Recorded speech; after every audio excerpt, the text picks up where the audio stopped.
बहुत समय पहले एक छोटे से गांव में रामू नामक एक लोहार रहता था।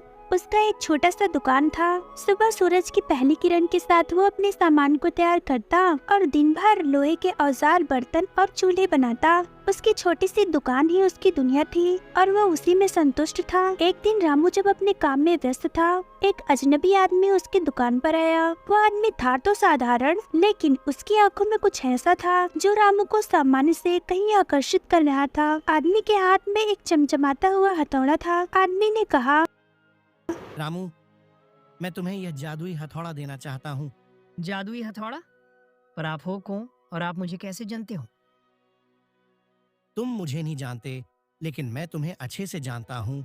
तुम अच्छे और ईमानदार हो, इसलिए मैं ये जादुई हथौड़ा तुम्हें देना चाहता हूँ। क्या ये सच है? हाँ, लेकिन तुम इसका गलत इस्तेमाल करोगे तो इसके परिणाम भी बुरे हो सकते हैं। तुम इसका इस्तेमाल केवल अच्छे कामों में करना। ठीक है दोस्त, मैं आपको निराश नहीं करूंगा। आपका बहुत शुक्रिया कि आपने हमें इस लायक समझा। आदमी ने उसे हथौड़ा सौंपा और तुरंत वहाँ से गायब हो गया। जैसे ही उसने हथौड़े को लोहे पर मारा, कुछ अजीब हुआ। वह लोहे की छड़ें चुटकियों में सही आकार में ढल गई। जहाँ उसे घंटों मेहनत करनी पड़ती थी, अब वो मिनटों में बेहतरीन औजार तैयार कर रहा था। रामू ये सब देखकर एक बार के लिए आश्चर्यचकित हो गया। फिर उसने कहा, वो आदमी सही कह रहा था, ये तो सच में जादुई है। इससे तो मैं बहुत अमीर बन जाऊंगा।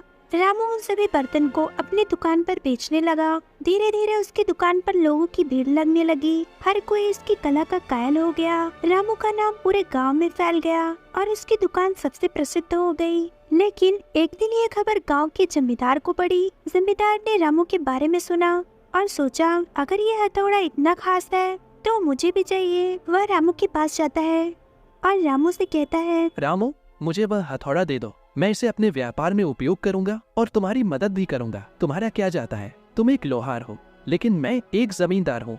अगर तुम मुझे यह हथौड़ा नहीं दोगे तो मैं तुम्हारी दुकान को नुकसान पहुंचा सकता हूँ। रामू थोड़ी देर चुप रहा और फिर डर के मारे हथौड़ा जमींदार को दे दिया। जमींदार ने उस हथौड़े से सोने और चांदी के बर्तन बनाने शुरू किए। उसका व्यापार भी बढ़ने लगा, लेकिन धीरे धीरे उसका मन लालच से भर गया। वो गांव वालों से जबरदस्ती पैसे वसूलने लगा, उनकी जमीन छीनने लगा और दूसरों को हानि पहुँचाकर अपनी संपत्ति बढ़ाने लगा। एक दिन रामू ने देखा कि जमींदार अपनी ताकत का गलत इस्तेमाल कर रहा है। वो जानता था कि जादुई हथौड़ा बहुत ही शक्तिशाली है।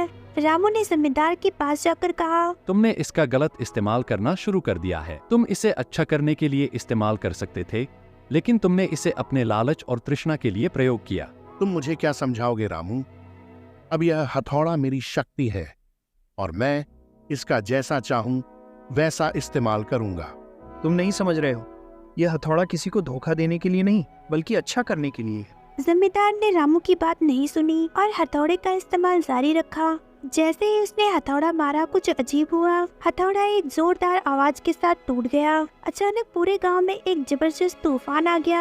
आसमान काला हो गया और धूल के गुब्बारे उड़ने लगे और तेज बारिश होने लगी और उसके बनाए हुए सोने के बर्तन हवा में उड़ने लगे। तुमने इसे अपनी लालच के लिए इस्तेमाल किया। देखो अब इसका नतीजा क्या हुआ। यह हथौड़ा केवल मेहनत और ईमानदारी से ही ताकतवर बनता है। इसका असल उद्देश्य दूसरों की मदद करना है, न कि किसी के खून पसीने से जुटाई संपत्ति को छीनने के लिए। अब देखो, तुमने इसका गलत इस्तेमाल किया और सब कुछ खो दिया। रामू, क्या करूं? मैंने गलती की। अब ये क्या हो गया? देखो जमींदार, लालच से कुछ नहीं मिलता। तुमने दूसरों का शोषण किया और यही तुम्हारी हार का कारण बना। तो फ्रेंड्स, यह कहानी हमें ये सिखाती है कि किसी भी पावर का गलत इस्तेमाल करना उसके विनाश का कारण बनती है। अगर हम अपनी ताकत का सही उपयोग करें तो न केवल हमें सफलता मिलती है, बल्कि हम दूसरों के जीवन में भी सकारात्मक बदलाव ला सकते हैं।